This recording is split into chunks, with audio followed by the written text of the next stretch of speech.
Baik, kembali lagi bersama kami di MHI pagi ini. Seperti yang kita wawarkan sebentar tadi, kita nak bawakan topik kesihatan berkenaan dengan power nap yang dikatakan penting untuk kesihatan kita. Itu dia. Dalam Islam kita ada khairullah, mungkin anda dapat tidur seketika sebelum zuhur.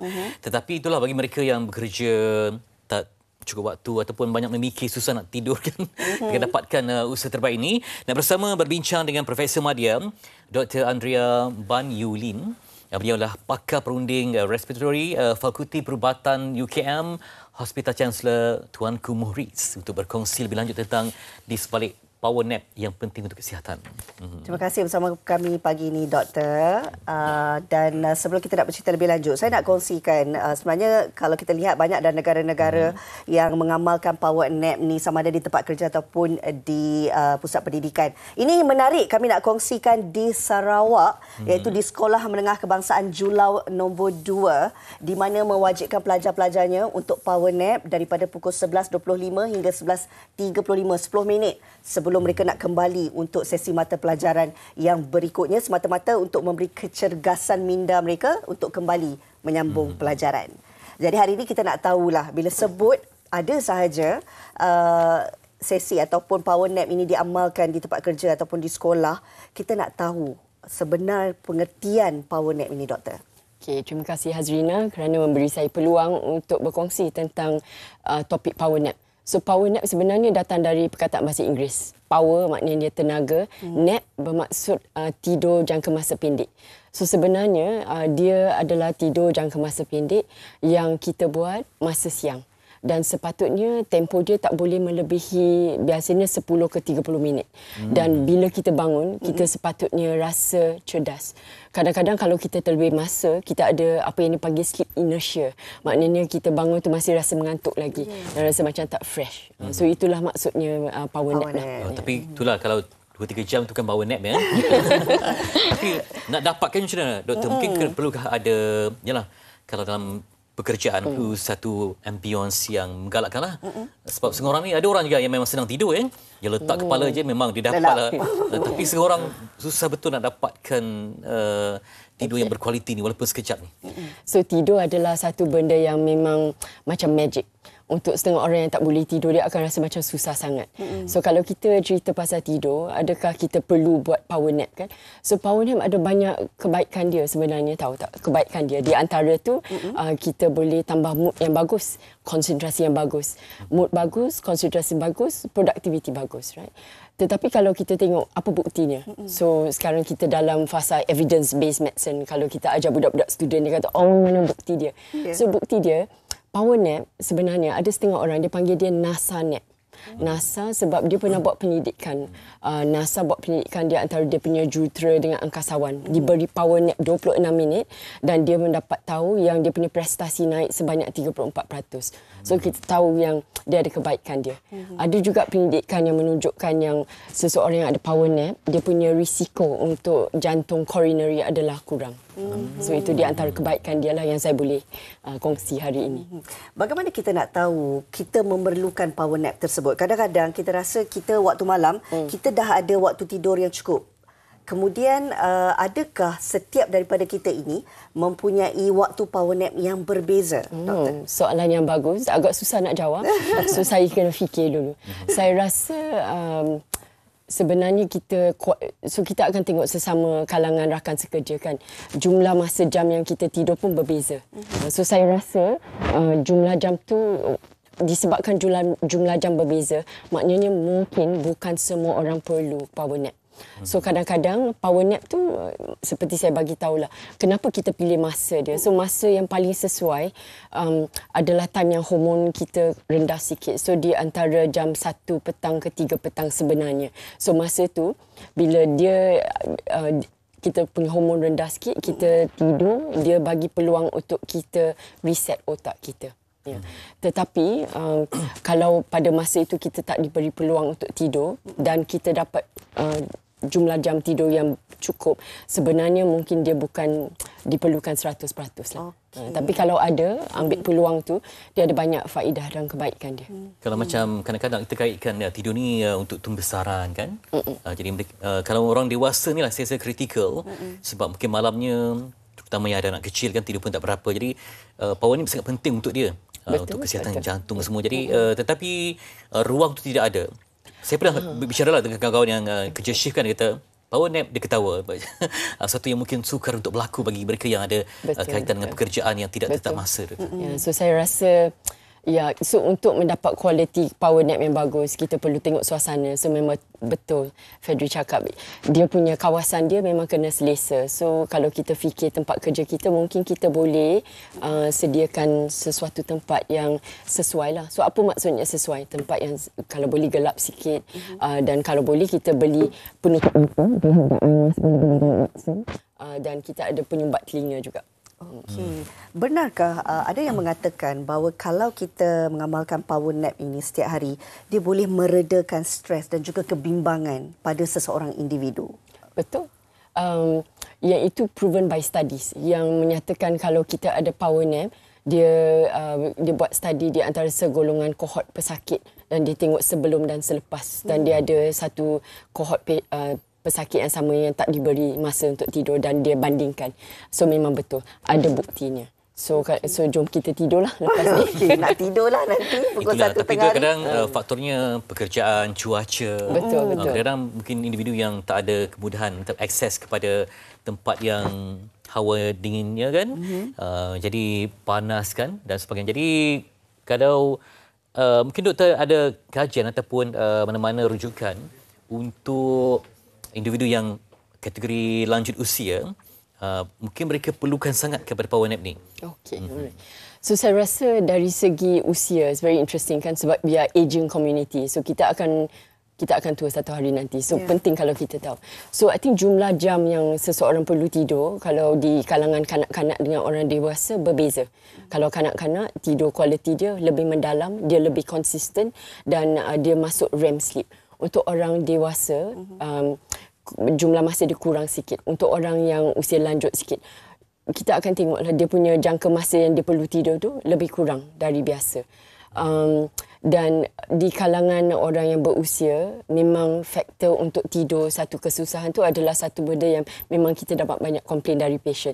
Iaitu disebabkan mungkin kualiti tidur tak cukup bagus, yang itu memang susah nak baiki dalam satu hari. Dia perlu tukar sleep pattern dia dan dia perlu menyibukkan diri dalam hari-hari masa siang supaya dia akan rasa penat. Dan kebanyakan orang yang usia lanjut kadang-kadang dia tidur petang terlampau lama. So akibat dari itu sleep cycle dia tak bagus, malam tu dia tak rasa mengantuk. Tak mengantuk. Lagi satu tu minum kopi, minum teh lah. Chinese tea pun ada banyak kafein juga.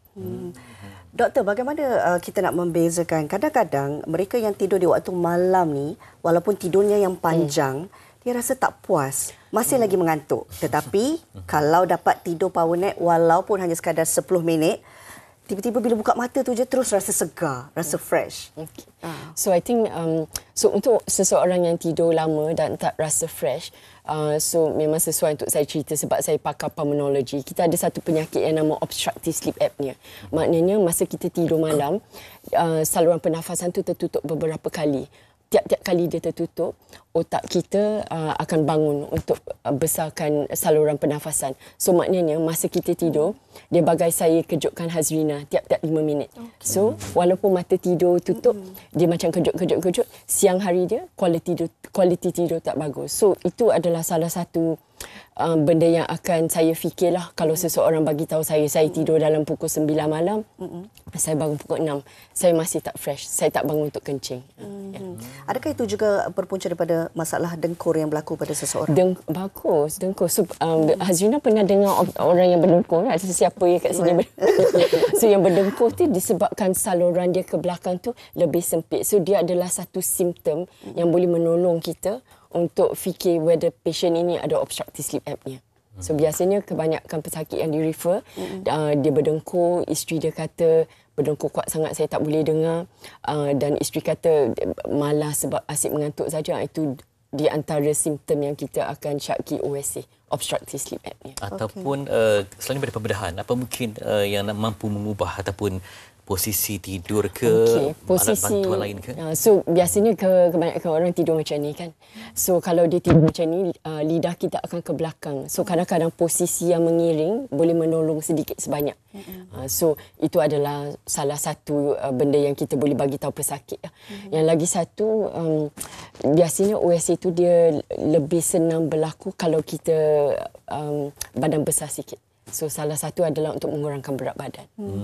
Tadi doktor ada menyentuh kalau kita dapat power nap walaupun sekejap sahaja, dia boleh membantu untuk mengubah mood kita menjadi lebih baik. Bagaimana mungkin situasi ini boleh berlaku, doktor? Oh, saya kurang pasti. Tapi saya rasa mungkin disebabkan hormon yang dikeluarkan. Sebab badan kita dia ada banyak hormon dia. Kalau nak kira tu mungkin beribu-ribu. So di antara hormon yang contohnya lah, hormon tidur adalah melatonin. Dan hormon untuk bangun adalah kortisol. So mungkin adalah hormon endorfin yang boleh keluar masa kita dapat cukup tidur. Mungkin kita akan rasa gembira. Doktor, kalau orang yang memandu kan, ada dua sahabat ya, sama ada power nap ataupun microsleep. Microsleep ni yang bahaya, kadang benda tangan masih bergerak tapi di sini dah tertidur kan. Betul. Jadi mungkin keliru itu yang berlaku lah. Macam mana nak dapatkan power nap di saat kita memandu ni kan? Bimbang terjebak kepada microsleep. Ya, so power nap maknanya memang tidur betul. So kita tak boleh tidur bila kita memandu. So power nap semasa memandu dia memang mustahil kalau dia boleh berlaku tanpa kemalangan berlaku. Okay. So biasanya kalau power nap macam saya sebut awal tadi, power nap adalah dalam maknanya kita tidur dan kita tidur untuk jangka masa yang pendek. Betul. Yeah. So some people masa kat Spain dia ada this word called siesta. Have you heard of it? So masa kita pergi kat Spain, masa tengah hari semua kedai tutup. Tak boleh shopping. Disebabkan dia ada di siesta. So power nap kot untuk orang Sepanyol. Okey, baik. Kalau kita lihat memang ada banyak manfaatnya, doktor, bila kita dapat aplikasikan atau amalkan power nap ini dalam kehidupan kita. Tetapi adakah juga mungkin terdapat sebarang risiko? Okey, risiko. Saya rasa risiko dia adalah dari segi kesihatan tak ada. Okey. Sebab dia untuk jangka masa yang pendek dan bila kita mengamalkan power nap, dia boleh menyempurnakan pemikiran, reset otak, menyegarkan, improve memory juga. So dia tak ada, untuk saya kalau nak fikir whether power nap boleh membawa apa-apa gejala buruk, saya rasa tidak. So maksudnya ia memang sangat digalakkanlah untuk power nap. Ya. Okay. Jadi itulah mewujudkan budaya. Ada tempat, mungkin saya tengok artikel di Jepun memang ada. Mungkin suasana tempat kerja yang sangat agronomik, macam kerusi pun menggalakkan kepada kita sesuai ya, flexibility untuk tidur sekejap. Itulah. Tadi perlu juga ada kos lah untuk kita laburkan untuk dapatkan suasana dan juga kepandaian untuk menyusun jadual dan elakkan terlalu berfikir, overthinking. Tidak nanti susah sini nak berehat. Betul. Okay. Mungkin sedikit nasihat doktor lah kepada mereka di luar sana. Macam kita sentuh tadi, kadang-kadang tidur yang lama pun belum tentu kita dapat energi seperti di siang hari itu kalau kita dapat aplikasikan atau amalkan power nap ni. Apa yang boleh kita kongsikan kepada penonton MHI untuk mereka galakkan diri ataupun dalam kalangan anak-anak sendiri kepentingan power nap ini bagi tujuan kesihatan? Okey. So saya rasa power nap ada membawa banyak faedahnya. Di antaranya adalah reset otak. Kita akan dapat mood yang bagus, kurangkan penyakit coronary dan kita perlu pastikan sebelum kita power nap, kita jangan abaikan faktor yang tidur cukup masa adalah penting. So maknanya memang kalau boleh kita konsisten dengan pattern tidur dan power nap, itu akan membawa kebaikan secara keseluruhan. Saya rasa yang penting tu power nap, dia tak boleh menggantikan tidur malam. So ada setengah orang tak nak tidur langsung, lepas tu power nap 5-4 kali. Saya rasa susah sikit lah. Ya, tak sesuai Hazrina. Ya, okey. Jadi mungkin lepas ni ibu bapa juga dapat menggalakkan anak-anak supaya ada mungkin walaupun di hari cuti tetap ada. Memang penting sebab kita tengok kan kalau di suasana shopping center ada ramai kanak-kanak yang tertidur kat tepi menunggu mak shopping. Saya rasa kanak-kanak tu mungkin sleep deprived. Tak cukup tidur. Kalau untuk anak-anak yang bersekolah ni memang sesuai ke kalau kita galakkan mereka power? Saya rasa tak salah kalau kita galakkan. Sebab ada dia boleh masa time yang dia tidur, masa dia reset otak dia, nanti otak dia akan lebih cerdas Lepas tu bila dia bangun dia rasa fresh. So dia boleh menyambung pembelajaran dengan sempurna. Okey. Kasih info yang diberikan, semoga kita ada keinginan, itizam dan kemampuan untuk melakukannya. Kalau ada memang kerja tak dapat dielakkanlah, tapi kalau ada peluang kita cuba cari ruang untuk power nap. Waktu makan tengah hari itu kan panjang 1 jam. Mungkin kita boleh mengambil masa 10 minit untuk kita power nap seketika. Itu dia. Macam nak tanya sikit, macam Raina kan kalau ada make up senang tak nak tidur? Make up? Ganggu tak? Saya jarang. Jarang? Bukan jarang. Sebab saya kalau pagi tu emosi kita kan lebih macam datang dengan keadaan yang mood yang baik kan.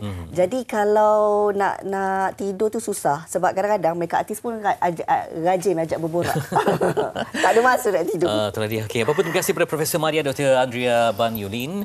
Beliau pakar perunding respiratory Fakulti Perubatan UKM Hospital Chancellor Tuanku Muris untuk berkongsi tentang power nap pada pagi ini. Terima kasih doktor bersama kami. Kita nak berehat seketika, kembali lagi bersama kami di Amin Syahid selepas ini.